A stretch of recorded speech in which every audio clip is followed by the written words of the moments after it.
Hi guys, and welcome to this evening's collab. I have already pressed record, so this has been recorded and will be uploaded for you guys to listen to afterwards. So I'll try and keep it short and sweet so that it's not too long to listen to afterwards. And remember always, if there's anything I haven't covered in the collab, send me a message so that I know exactly what it is that you still need to know. And let me have any questions that you've got. Very, very important. The students that ask lots of questions are the students that do really well. That really is a truth.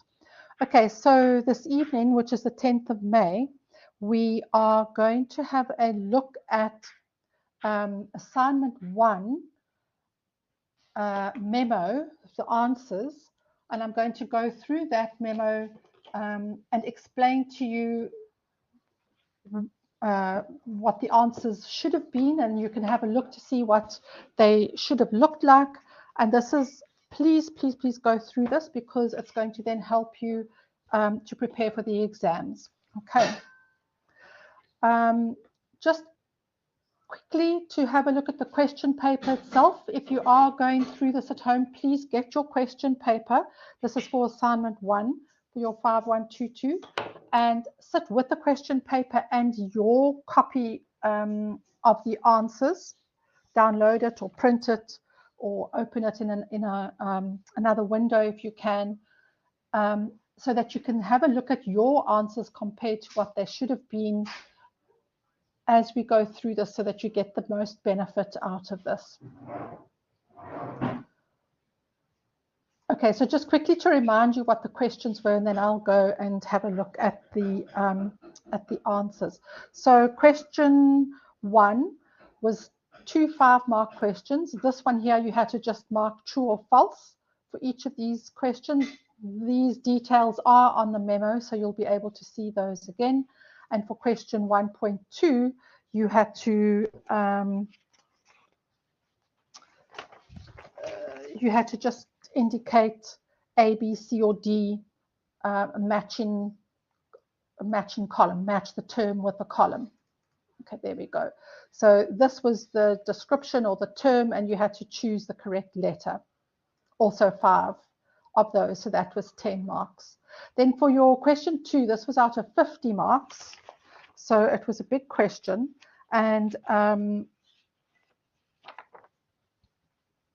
this one was really all about your cash books. What is this, learning unit 3, I think it is. Let me just double check on that.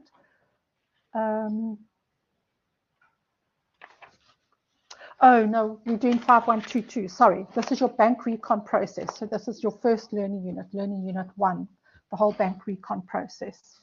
So 50 marks just on that one chapter.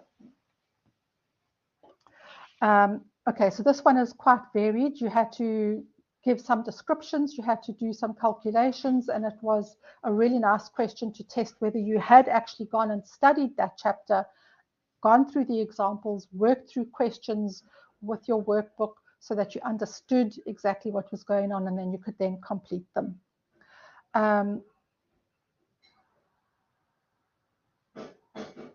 Okay, so this was a briefly explain what are they, and another explain and provide examples. So these first 4 questions were all theory questions that you would have got straight out of your textbook. Question, the 5th one as well.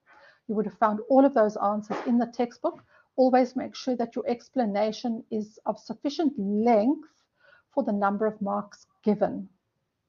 And then so that was all question 2.1. Then for question 2.2, you were provided with the following summary of cash book receipts and cash book payments before any adjustments have been made. So in other words, this is what your cash book receipts looked like from the beginning of the month of December, all the transactions you'd entered into the cash book receipts up until the 31st of December, immediately before you have done your bank reconciliation at the end of the month. In other words, before you've gone and compared your cash books to the bank statement to see which entries you were missing or whether there were any errors between yourself and the bank, any differences and who had made the error.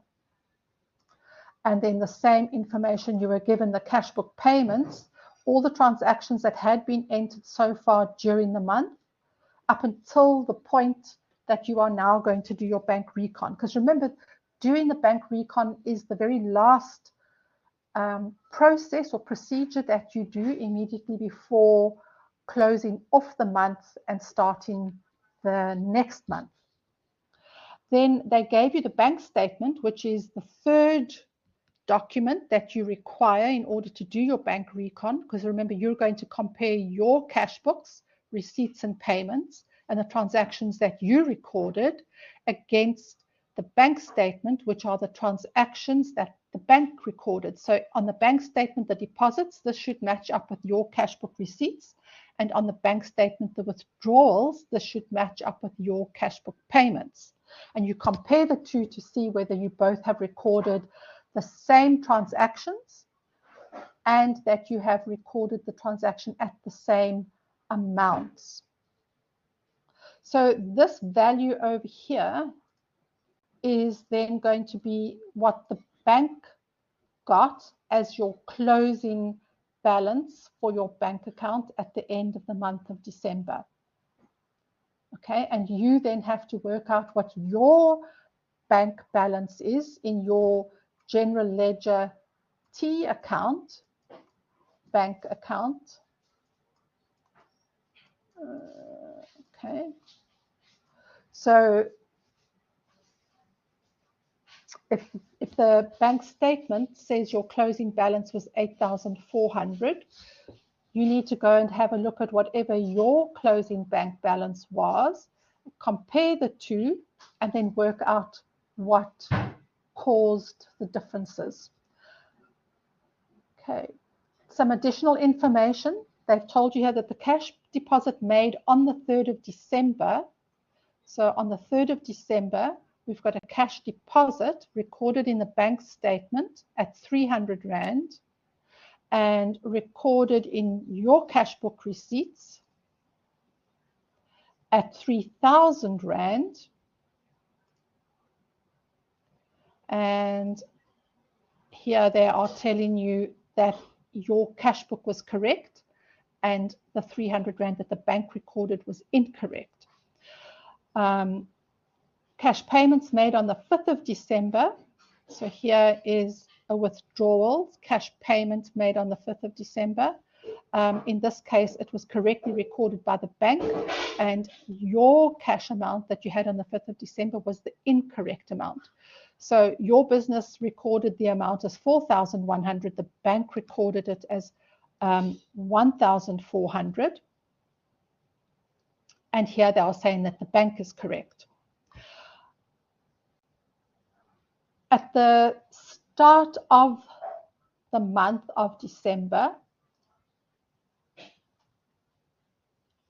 the opening balance in your bank account, which means in your general ledger, was 3,700, and that was a favorable balance. So remember, your bank account, if you've got a favorable bank balance, it is an asset.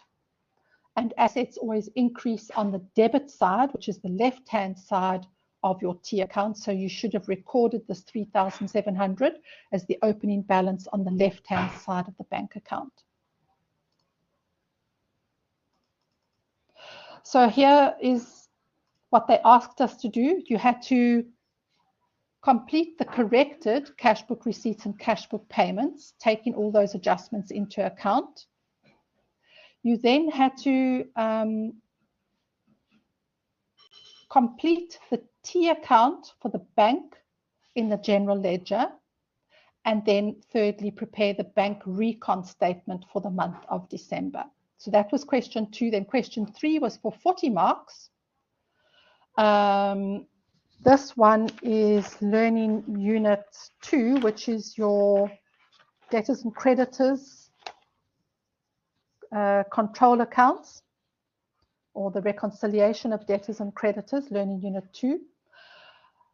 Here we have got a store Zodiac general dealer that our client owns, and he sells goods on credit, so therefore he will be running a debtors book. And then they give us all the pertinent information of different transactions that happened during the month. Right at the end, they told us that on the 28th of February, which is the end of the current month, the debtor's control balance, which means the balance in your general ledger T account, was 42,640, and your debtor's list balance, which is your debtor's ledger balance, which is if you go and add up all the separate statements for your debtors, you get 48,490. So you can clearly see here that your debtor's control, your general ledger, was not in balance with your debtor's ledger. There was differences between those two.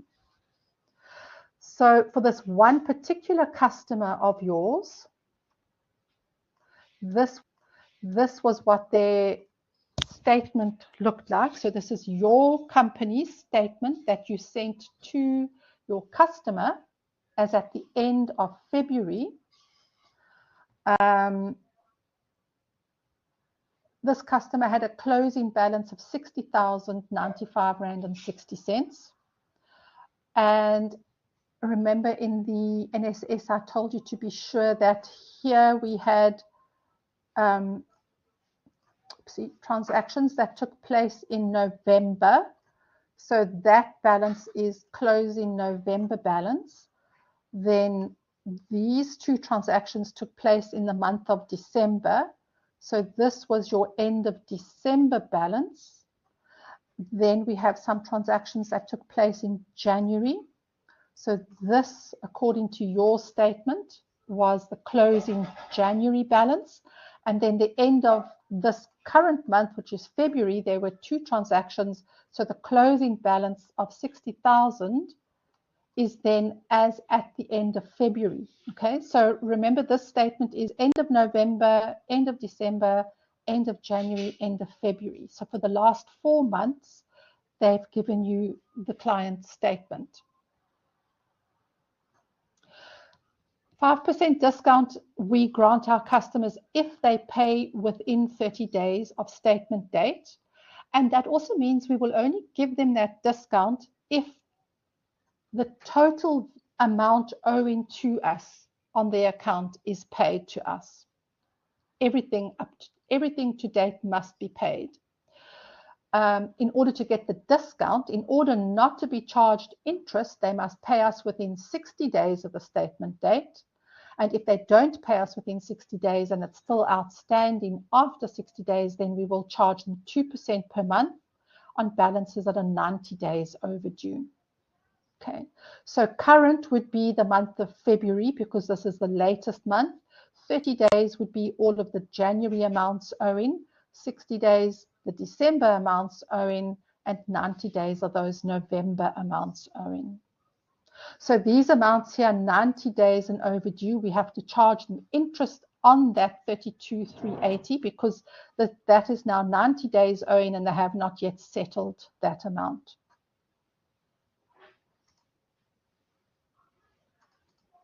So what we were asked to do there is just for 3 marks, an explanation of why the debtor's control account and the debtor's list, or i.e. the debtor's ledger, why they should balance. Then you had to prepare the general journal entry to correct mistake noted in number 1 above. So the number 1 that they're talking about is, have I gone too far back? Is this number 1 over here, information, additional information number 1.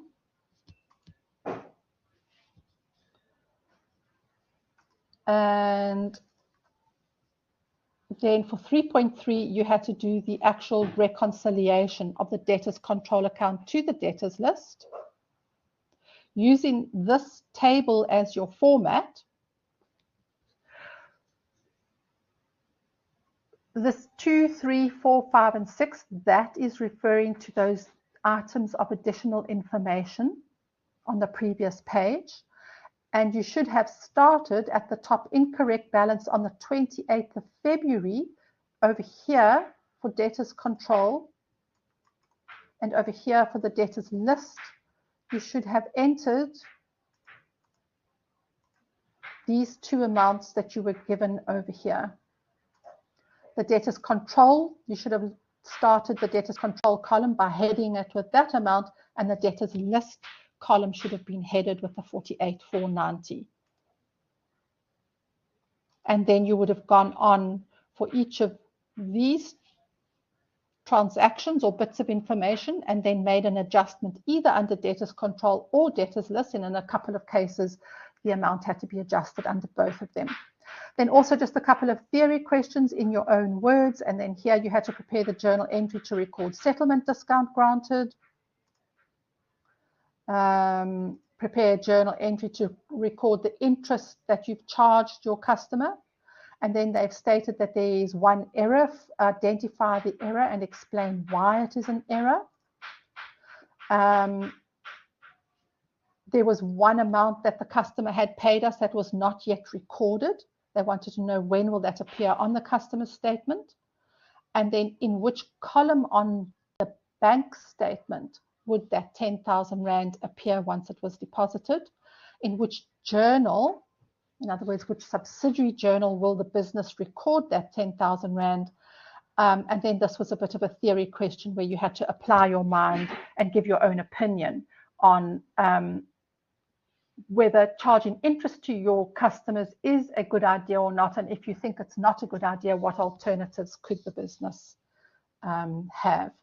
Okay, so that's just briefly going over the question paper so that if you don't have it in front of you, you now know exactly what's going on there. Okay, so now I'm going to go and share my screen. Share screen, and I'm going to go through the memo so we can have a look and see what we should have, what your answers should have been like. Okay, let's just wait for our little kaleidoscope. There we go. Okay, so now I'm going to open. All right, so what you can see on the screen now is what the answers should have been for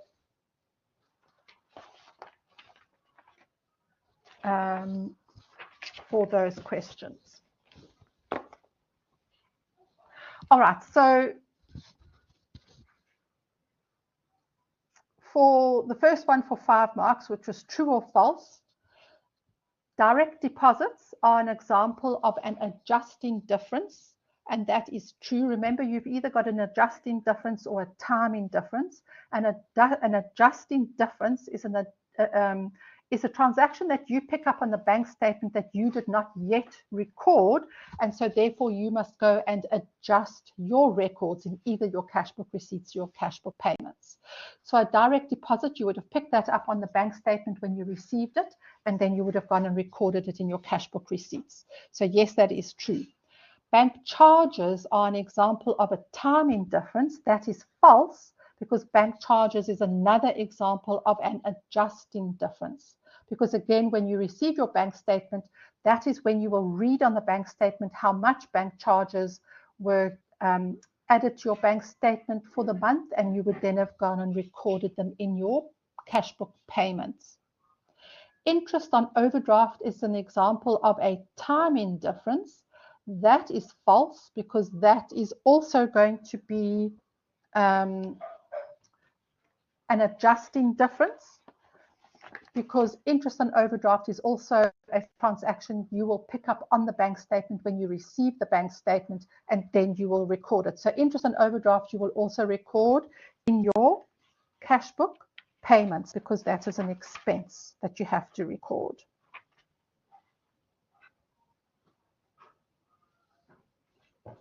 Sorry, I'm just looking for my, oh, here we go, where I had made these notes.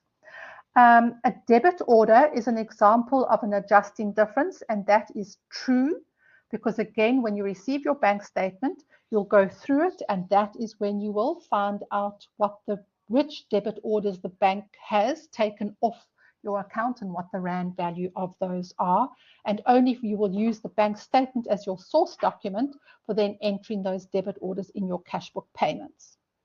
And then the last one, bank understates a deposit on the bank statement.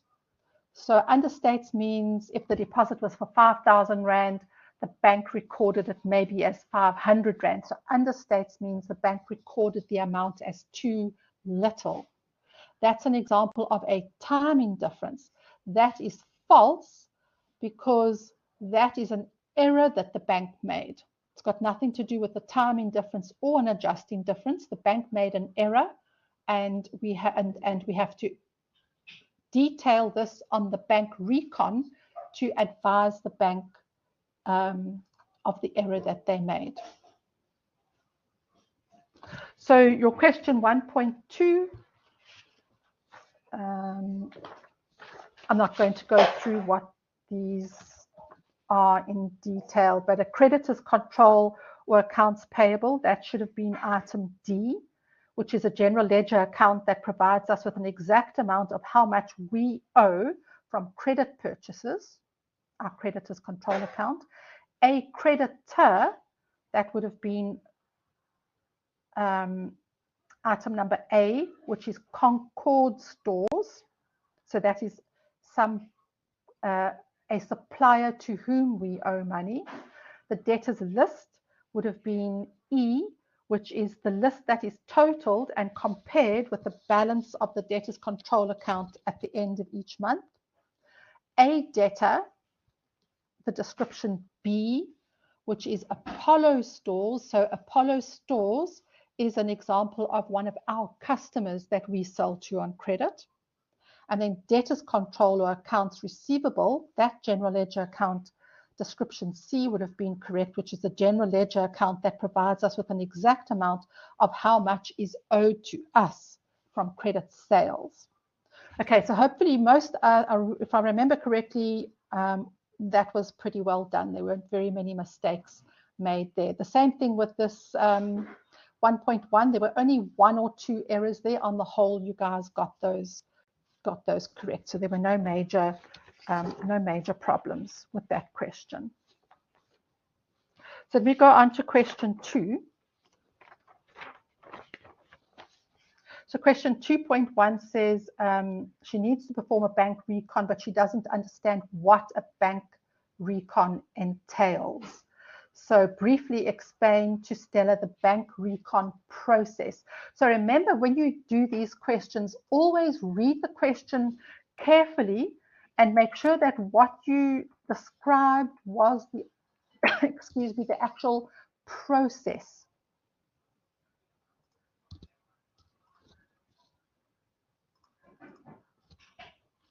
So in the process, we are comparing the movement of cash in the business's cash books, receipts and payments, with the movement of cash in the business's current account as recorded by the bank, i.e. on the bank statement. So we're comparing our records with the bank's records. Essentially, that's what the whole bank recon process is. I'm not going to go through the rest of that. You can read that, but as long as you explained that correctly, and had enough steps. Remember, that was for 6 marks, so you had to give me enough information for 6 marks in order to get all of those marks. And then 2 types of awareness differences. Those are the adjusting differences and timing differences. It was clearly headed like that in your textbook, so if you read your textbook correctly with that section on the theory, you would easily have picked those 2 amounts up. 2.1.3 was explain why there would be differences. So there are awareness differences or timing differences or errors. So that's basically 3 marks that you had to get there. And there was 1 extra mark for that explanation. But that's essentially why there would be differences. Then for this one, provide 1 example of each of the following: an error committed by the bank. So again, as long as you came up with some kind of example of a type of error that the bank could have made, an error committed by the business, an adjusting difference where the business is not aware of a particular transaction, and number 4 was an adjusting difference where the bank is not aware of a particular transaction. And again, you easily would have picked those types of transactions up from your textbook because those were clearly described in the theory in your textbook. Then 2.1.5, most of you guys got the description for the debit order correct, but quite a few of you did not describe a stop order correctly. So the difference between a stop order and a debit order is essentially that a stop order is an agreement that the business makes directly with their bank, and the business tells the bank, I would like to pay this particular third party X amount of money, please. Where it comes to a debit order, it is the third party who tells the bank how much money must go off for this particular month for the debit order. So the business has signed a debit order agreement with the business, but then it is the third party instructing the bank how much to take off. A stop order is the business instructing the bank how much money to take off and pay to the third party. So remember, you can use your own words as long as you explain it, and there were 6 marks there. So basically 3 marks for describing a stop order and 3 marks for describing a debit order. Then we got to question 2.2. So the first one, for 10 marks, you had to calculate the correct final cash book receipts and the correct final cash book payments for the month of, what were we here? I think this was for the month of December. So some of you detailed all of the transactions again that you already have, which was fine. You could have done that as long as you detailed them all. In this case, they just added all of the transactions together that were already given in the question paper. And then you had to, underneath that, make any adjustments for any adjusting or timing differences or errors that you picked up from those transactions that were given in the question. So in our cash book receipts, at the 31st of December, the cash book receipts were showing a total of 10,150 rands worth of receipts for the month. But then when we went through the differences, the explanations, we found that there was an error that we made in the cash book payments on the 5th of December. We had recorded the payment as being too much. So we had to, in inverted commas, put some money back into our bank account, which we then record in the cash book receipts. So the amount of our error was 2,700 that we had to add back to our bank account. So we record that as going back in the cash book receipts. Then there was an EFT, which was an adjusting difference. We picked up that there was an EFT on the bank statement that we did not record. And this was 8,500 rand. So we had to show that deposit that was made directly into our bank account. We still had to add that to our cash book receipts. So after adding those extra 2 adjustments, our total cash book receipts now for the month of December is 21,350 rand. So that's our final total value of receipts for the month of December. Same thing for the cash book payments. We added up all of the cash book payments that we already were showing that they gave us in that list for the payments, and we had a total for the month so far of 10,750 rands worth of payments. We then looked at our bank statement and we picked up the adjusting difference of the bank charges that we had not yet recorded of 500 rand, and we picked up the debit order that we had not yet recorded of 4,000 rand. We still had to record that in our cash book payments. So after adding those 2 adjusting differences, we got a total rand value of payments for the month of December of 15,250. So after making those adjustments, we now have our final cash book receipts for the month and our final cash book payments total for the month. There were very few students that got this procedure correct. So please make sure that you go and look at those examples in your textbook, which there are there, those questions. I've given you example numbers and questions in the lesson plan, and make sure you know how to follow this procedure. Then they asked you to complete the general ledger account in your books for bank. So this is our T account. Remember, we call it a T account because it is in the format of a T. Debits on the left-hand side, credits on the right-hand side. And because bank account is an asset type account, if the bank balance is increasing, which it will when we receive money in our cash book receipts, we will record that on the left-hand side of the bank account.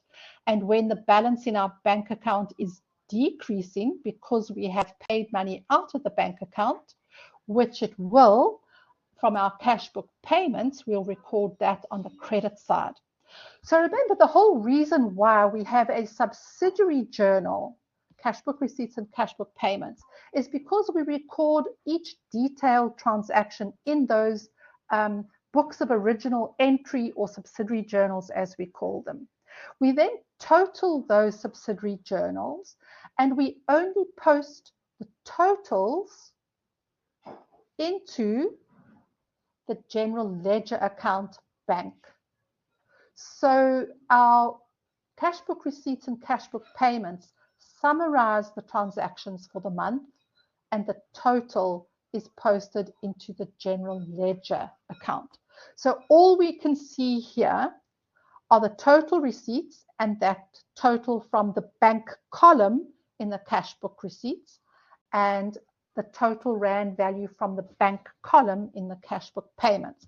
And don't forget, with our general ledger accounts, you always have to record what your opening balance for that account is, because we're taking opening balance plus receipts minus payments will then equal the closing balance.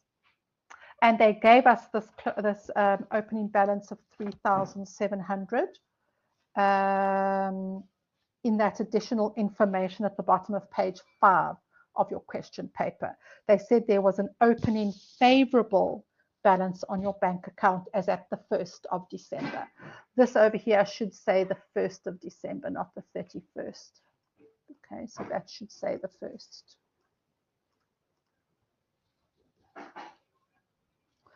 Bank is an asset.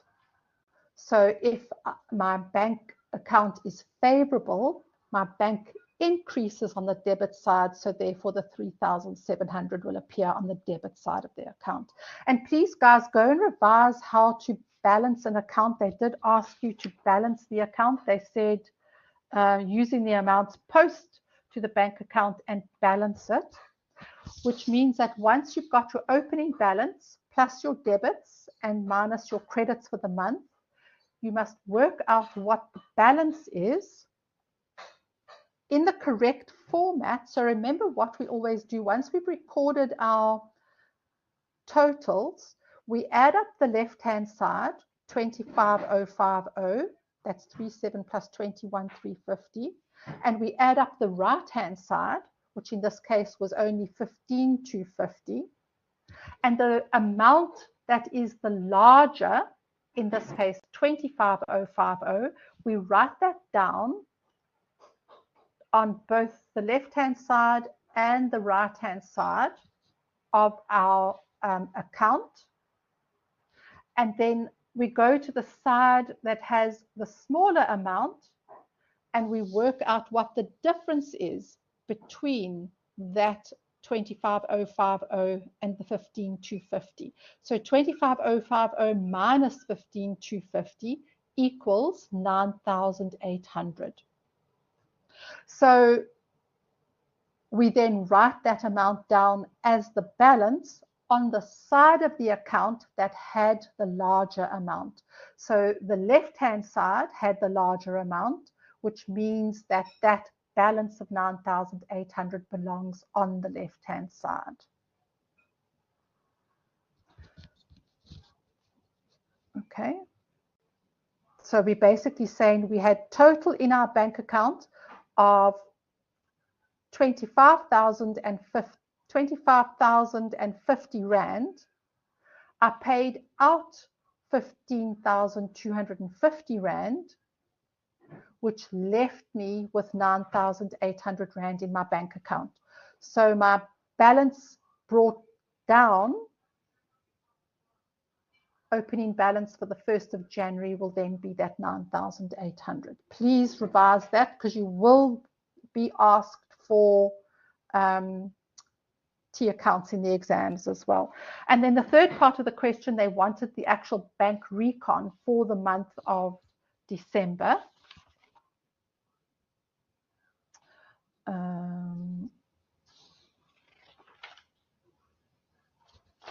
Sorry, I was just on the wrong page.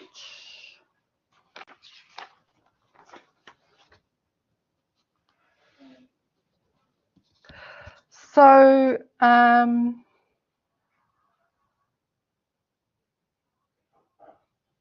in this memo,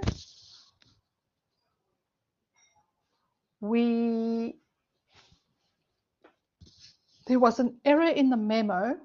If we go, oh, okay, so just to, if you are looking at the screen now, you'll see there are, whoops, there's two recons, this one at the top and this one at the bottom.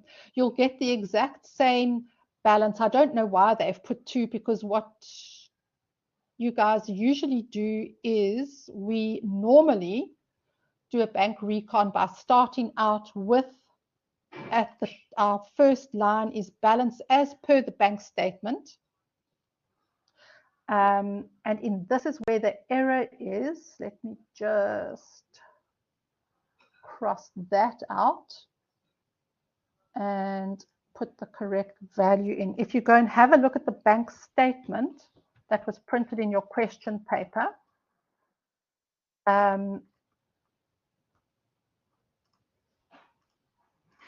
it should have been, was 8,400 Rand, not 6,900. So this is just a typo on the memo,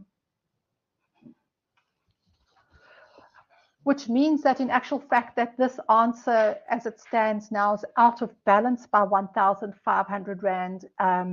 So there is I'm just going to, let's just write this in here like this. There is a missing entry, which we don't know what it actually is, for 1,500 Rand. It should have been there, and we should get a total of 11,300. Okay. So this is what it should look like. So I'm just going to show you this one version so I don't have to go and correct the other. Okay, so the bank recon process is, first line on the bank recon is what is the balance as per the actual bank statement that you received from the bank. It's a favorable balance and you must indicate whether that was favorable or unfavorable. So we leave it as a positive, excuse me, positive value, 8,400 Rand. Sorry, just give me 1 second.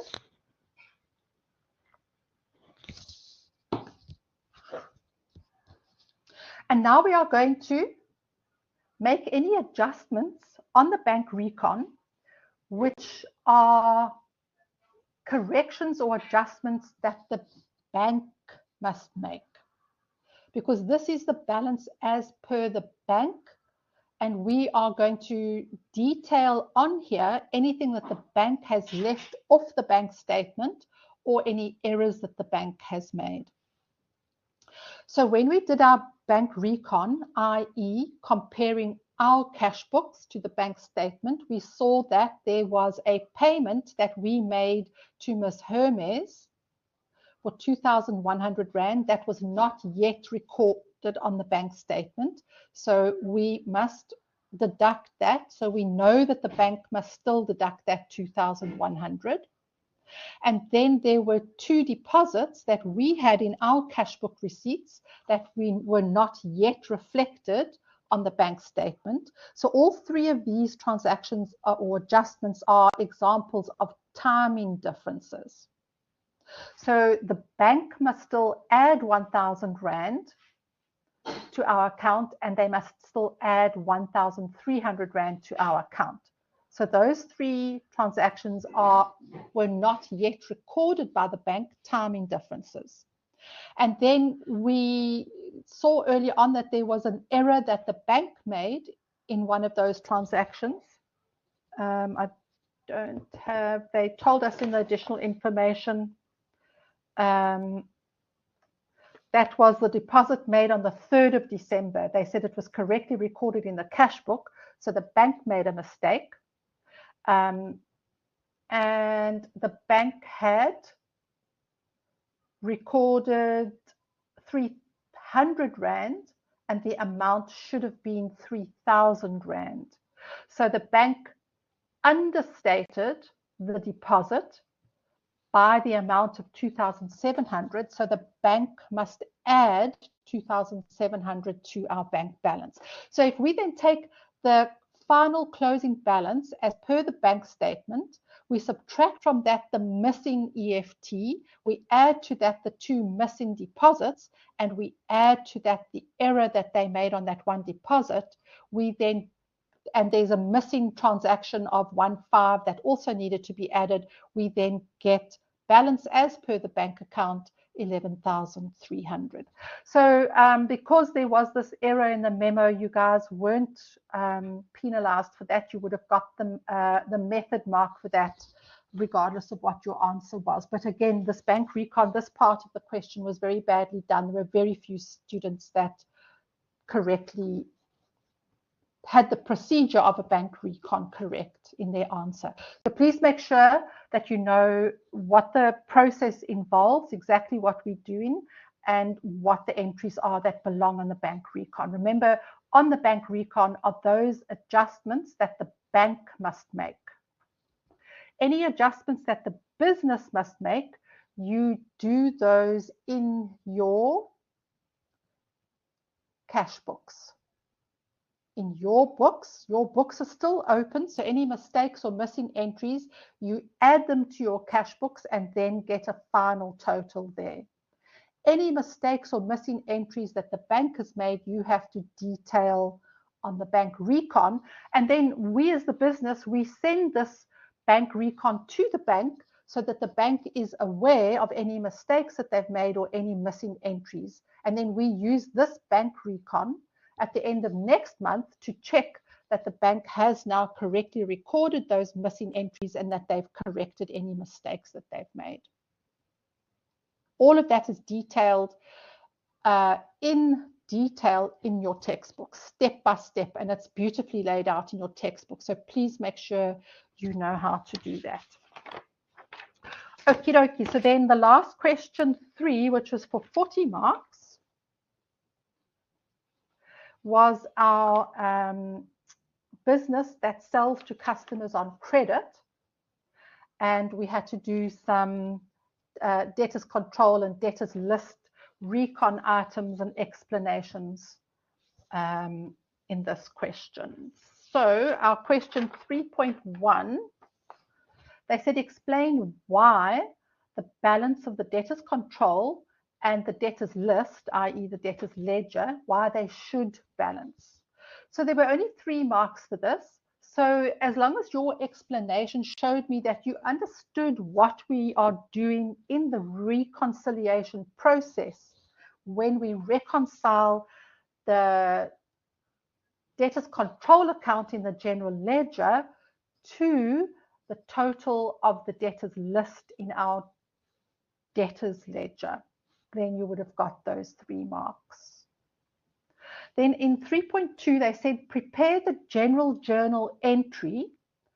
Okay, so remember a general journal entry, we didn't have over here in this memo, they don't have it, but remember you would have a folio column where you would have put the journal voucher number that related to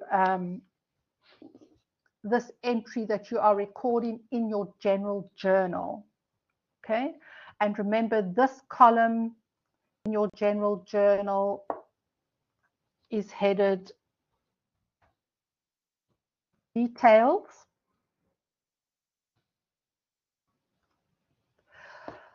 So in your general journal, you've got date, folio, details, and then you've got a debit column and a credit column. So we don't have a date here. Your folio would be a JV, and that whatever your journal voucher number was. So remember, journal voucher is an internal document that the numbers follow sequentially, and the business will fill out a journal voucher when they realize that an error is made or they've got to do some kind of adjustment to one of their general ledger accounts. And they have to record that adjustment. We never just go and make adjustments in the general ledger. We have to have a source document for every transaction we record in the general ledger. So with sundry types of transactions, like errors that we've picked up, or if we are going to charge interest or we've been charged interest, or there's settlement discount, we fill out a journal voucher and then we record those journal vouchers in the general journal. So in item number, the mistake that was in item number 1 was that they said there was an invoice that was made out to Mr. B for Benny Baker, but it had been entered into the account of Mr. C for Charles Baker in error. So the invoice had been entered on the incorrect customer's account. So we have to correct that. So the invoice should have been for Mr. B Baker and he wasn't charged. So again, I would have put, strictly speaking correctly, oopsie, sorry, that's not on the right line. Let me see if I can get it correct here. This should say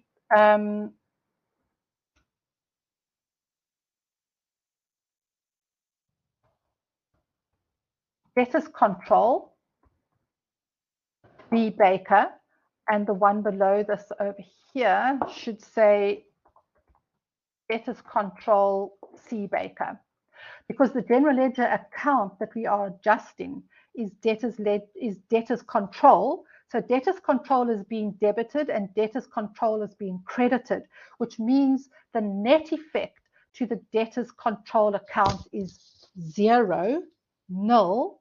But what we have done is we have debited B Baker's account with 4270 because he was supposed to be charged and he wasn't. Remember, debtors control, a debtor's balance will increase on the debit side, and C Baker's account has to be credited because he was charged in error, so we have to credit his account in order to reduce or decrease the amount owing on his account. So remember, debtors control is an asset, and if we want to decrease an asset, we have to credit the account.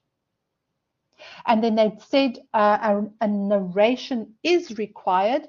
So underneath that, you had to put the correction of error or any description as to what the reason was for doing this journal, for making out this journal voucher.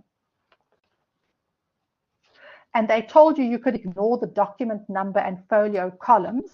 So you didn't have to include them, but I was just making a note of that here just to give you context so that you can see what should have been here. So date, document, folio, details, those are the columns that appear in the general journal, and then a debit and a credit column. Okay, and then remember, after each journal voucher that we have recorded, we write down the name of the account we debit in, the name of the account we credit in, make sure that the debits equal the credits. Double entry system, debits must equal the credits. We write down a narration at the bottom, and then we rule off a line underneath that, and then underneath that you would then go and record the next sequential journal voucher number.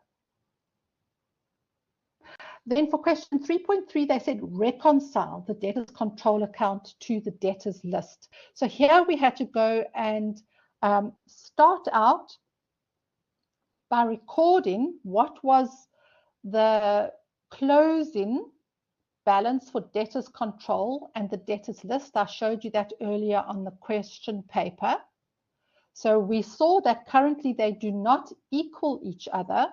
So clearly there are errors either in the general ledger or in the debtors ledger, and we have to identify them, record them, and then make sure that the debtors ledger and the general ledger and the debtors ledger have got the same balance, i.e. they are reconciled. We've reconciled the debtors ledger to the general ledger. They told us that those 4 transactions on the general information number 2, 3, 4, 5, and 6, that those were the items where there were going to be errors or changes that we had to make. Okay.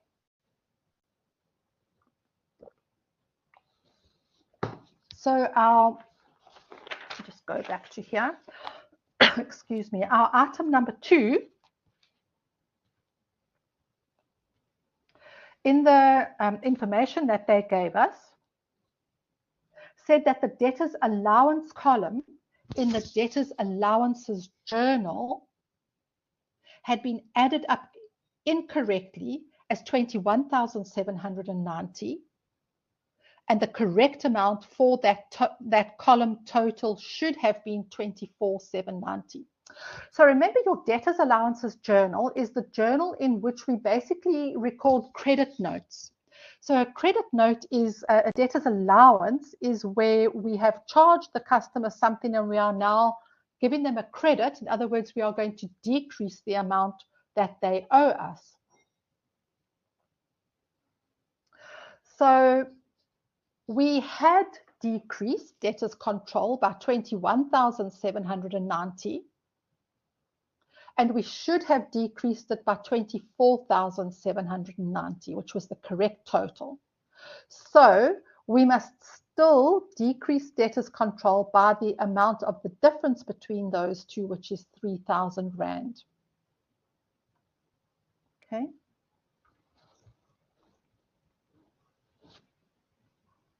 So what they're saying is when we added up the debtors allowances column incorrectly, which means when we posted the debtors allowance journal to the general ledger into the debtors control account, we would have posted 21,790 Rand, and we should have posted 24,790. So in the debtors allowances journal, we've corrected the column total to 24,790. And we must now take that extra 3,000 Rand off the debtors control account. Then item number 3 says that an invoice made out to Mr. Asher. So remember, Mr. Asher is one of our customers. When we make out an invoice to one of our customers, we are debiting that customer because we are increasing the amount that he owes us, and debtors control is an asset. So when one of our customers owes us more money, we debit the asset debtors control. So an invoice was made out to Mr. Asher. It was incorrectly recorded as 16,480 Rand. Okay, so the invoice total that we did record was 16,480, but it should have been 16,840. The actual invoice was for 16,840, but when we wrote that down in our debtors journal, we wrote down 16,480.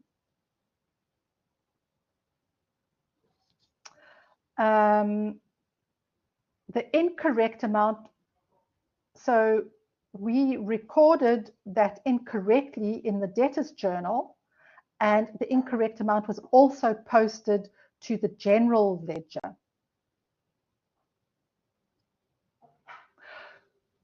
So we have overcharged the customer.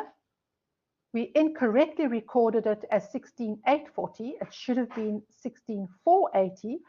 So we have recorded and we have overcharged the customer by 360 Rand.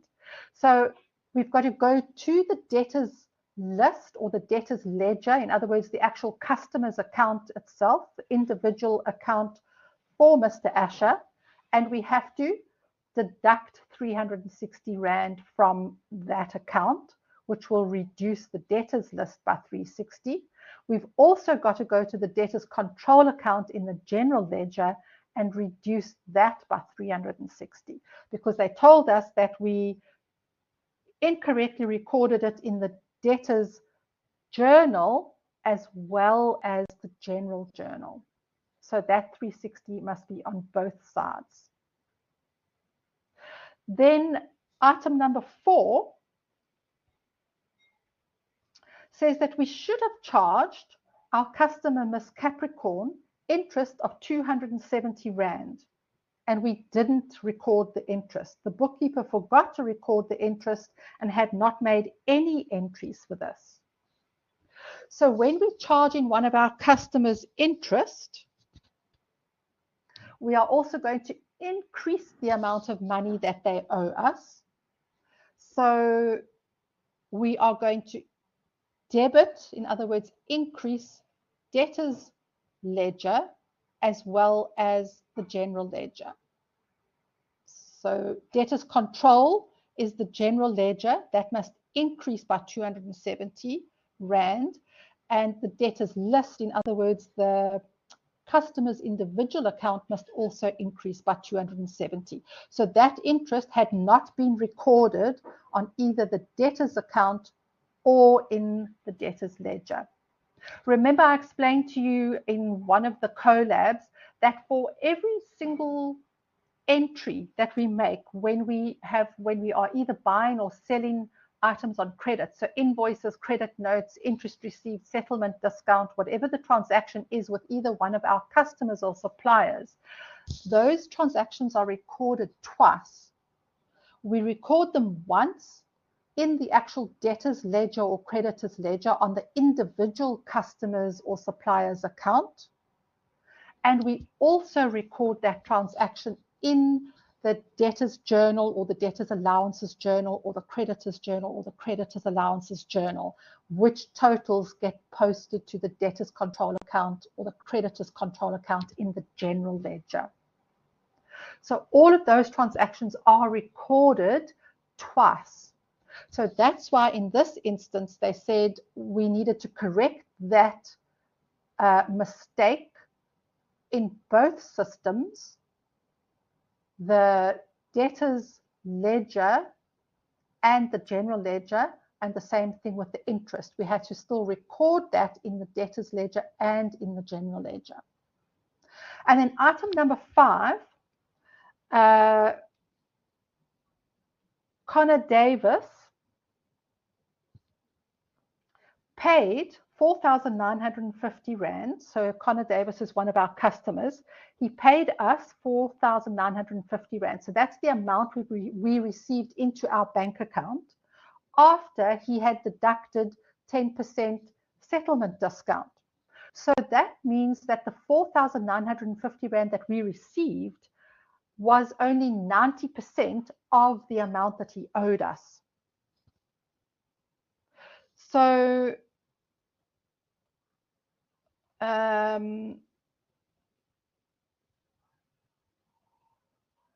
if you work out, if 4,950 Rand is 90%, then that means 10% would be equal to 550 Rand. Here's the calculation here. So they said the transactions were correctly recorded in the cash book receipts and the general journal, respectively, but the bookkeeper posted the general journal entries to the general ledger, but not to the individual account. So our debtors control in the general ledger was correct. The settlement discount was posted there, but they had not gone to Mr. Connor Davis's individual account and deducted the discount on his individual record, in i.e. the debtors listing. So we have to then subtract 550 from the debtors list. And then the last one, item number 6, on the 25th of February, Zodiac, our company, received 8,300 Rand from one of our customers. They paid us an amount. This account had previously been written off as a bad debt. In other words, the customer owed us this money, and at a previous time, we had decided that the customer was never going to pay us this 8,300 Rand, and so we had written the amount off. So when we wrote it off, it means we would have debited the expense account, bad debts or credit losses, and we would have credited debtors control.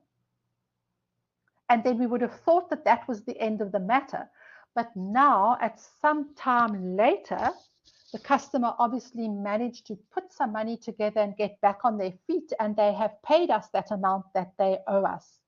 So what would we have done? We would have debited our bank account 8,300 Rand, and we would have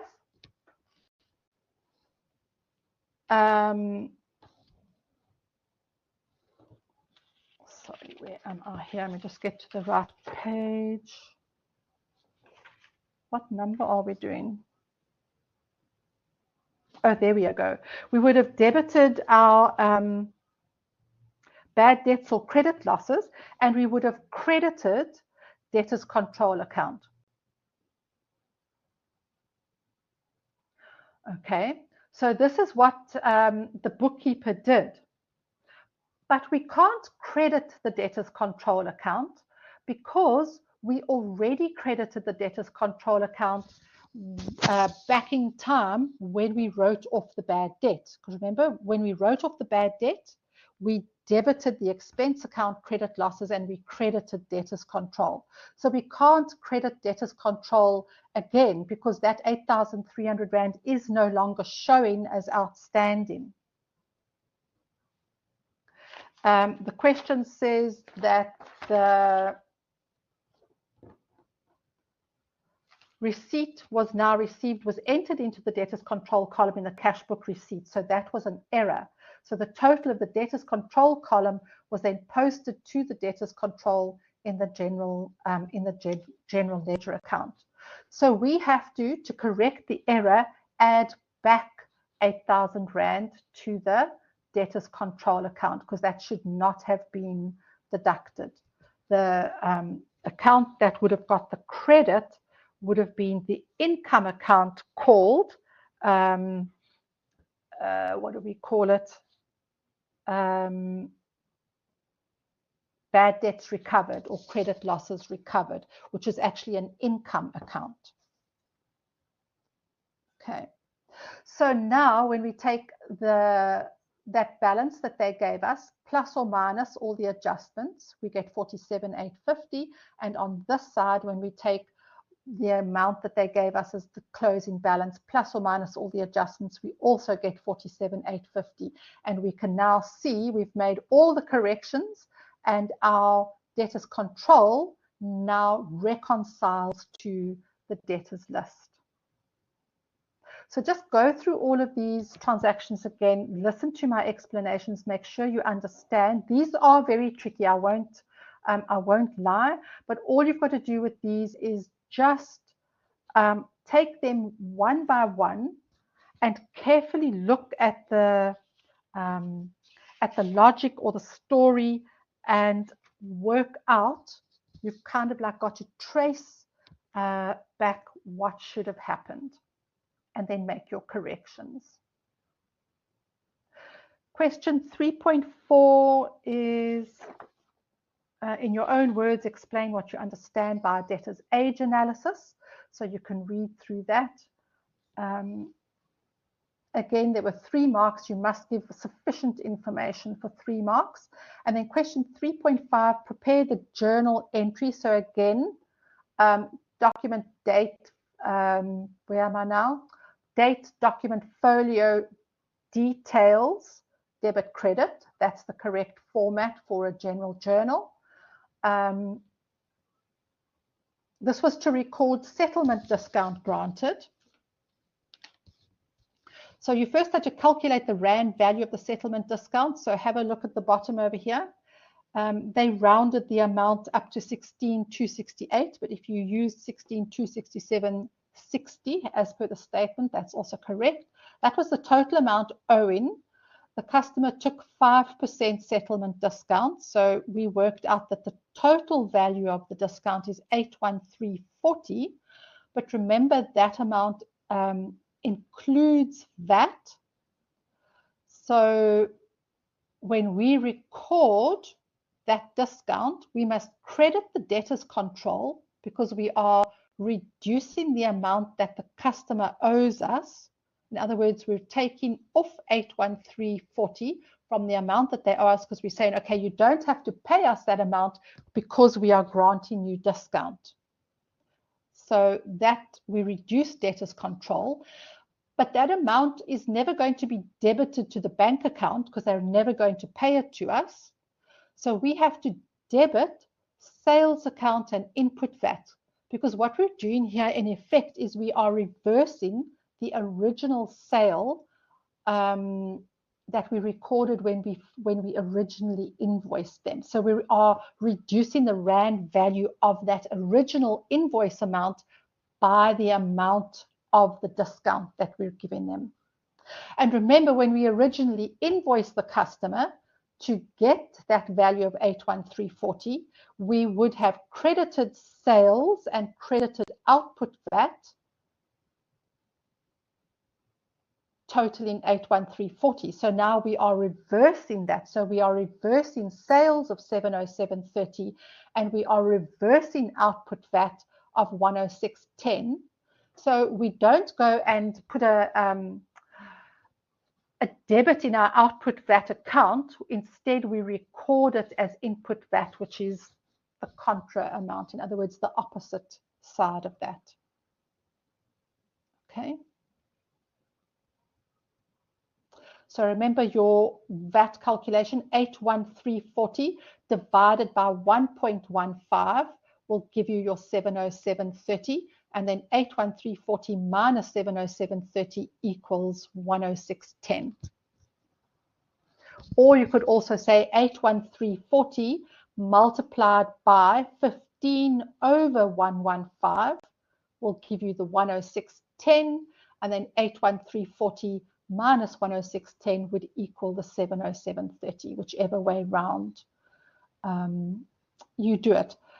Always remember, debtors control and creditors control, those two amounts are including VAT amounts. They always include VAT because they represent the total rand value of any invoices you've charged your customers or any invoices your suppliers have charged you. Remember, the control accounts, debtors and creditors control, is how much is the total rand value that I need to pay into my supplier's account or that your customer must pay into your account. And that amount is the sales amount or the purchases amount, including the VAT.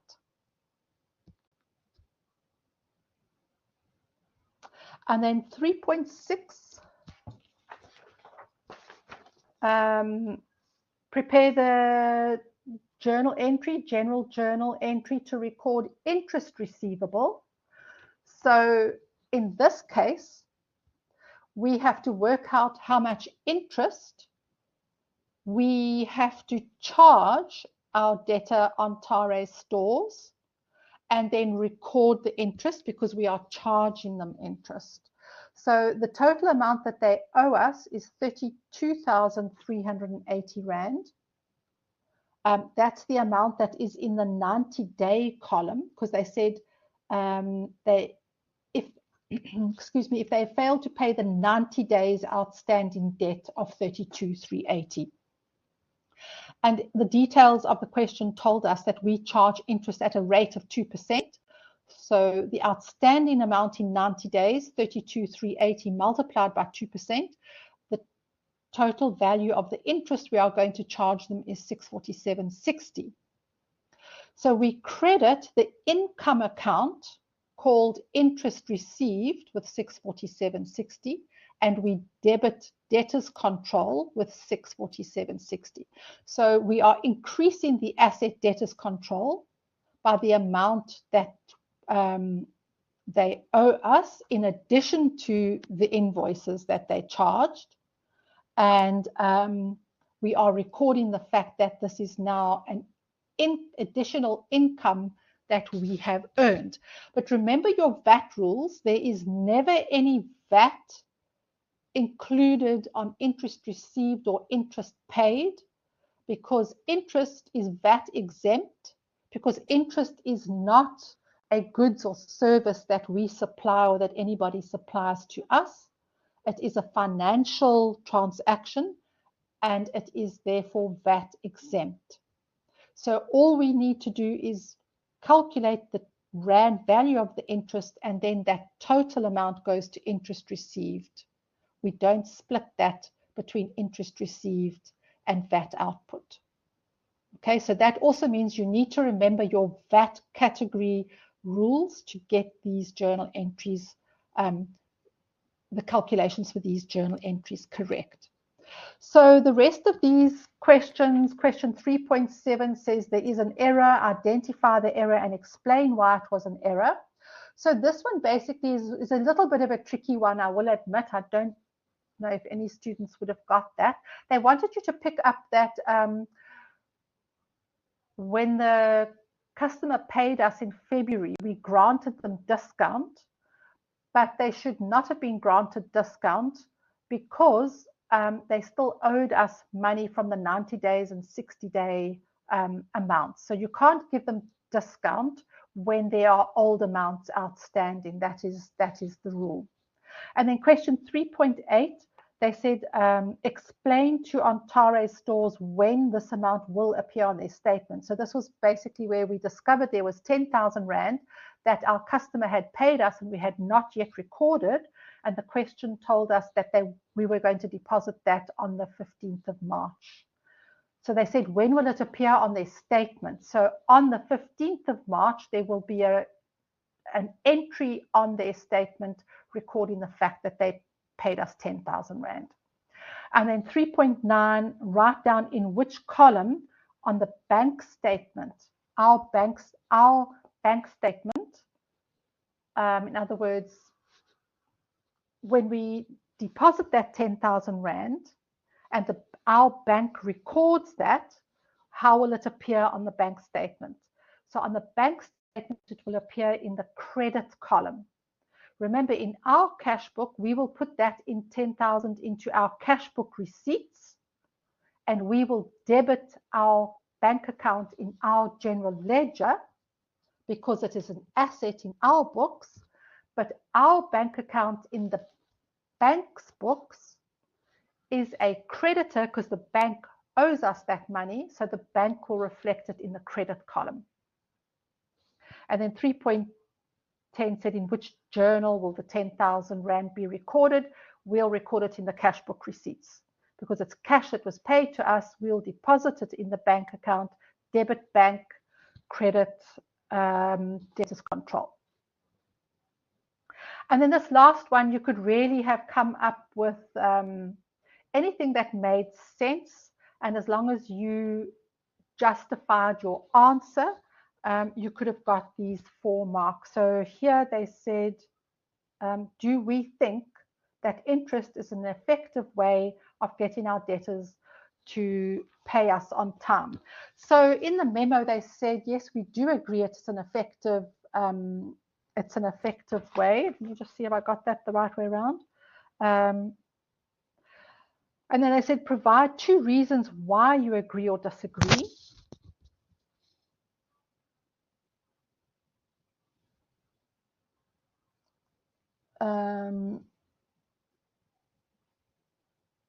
This really, with these reasons they've given here, we should be saying, no, we disagree that it's an effective way. Oh, sorry, there's these double negatives, they always get me. Has come to the realization that interest is not an effective way of getting their debtors to pay. So we are saying, yes, we agree that it is not an effective way. And the reason we've decided that is because even though we charge them interest, they still aren't paying us on time. So therefore, the amount of interest is not enough of a deterrent. And Antares Stores owes more at the end of every month than they did in the month before. And then provide one alternative method. So we could provide them with incentives like a larger settlement discount. So we're already giving them what was a 2% settlement discount to encourage them to pay on time. But if that's not enough incentive, maybe we could give them a larger settlement discount. So anything that made sense, you could have got those 4 marks there. There wasn't really a fixed correct answer to that question. It was really your opinion, and as long as you justified your opinion, you would have got those marks. Okay, guys, I've tried to talk quite quickly because I'm trying to not make this recording be too long so that you can follow it and get all the information that you need. But there we have it. We've come to the end of the assignment. So I hope you have gone through that and understood all of the explanations. So if there's anything that I've explained that you're still not sure of, please ask me and let me explain it to you again before we get to the exams, so that you can use this whole process and feedback process as revision for the exams. Okay, it'll be very important. This will be a very worthwhile 1.5 or just less than 1.5 hours spent by going over all of this, because I'm really revising these first 2 learning units with you in this procedure. Okie dokes, guys, so I am going to end the recording here, and I will see you guys again for our next collab. Will be on the 24th of May, and then in that collab I will give you feedback on your second assignment, where I'll do the same procedure with the second assignment, go through the question paper, explain everything and explain what the answers should have been, so that you guys can again follow that and revise those next couple of learning units through that procedure. Okay, guys, have a lovely rest of your evening. Hope this has been helpful, and I will speak to you guys again soon. Thanks, guys. Ending recording now, and I'll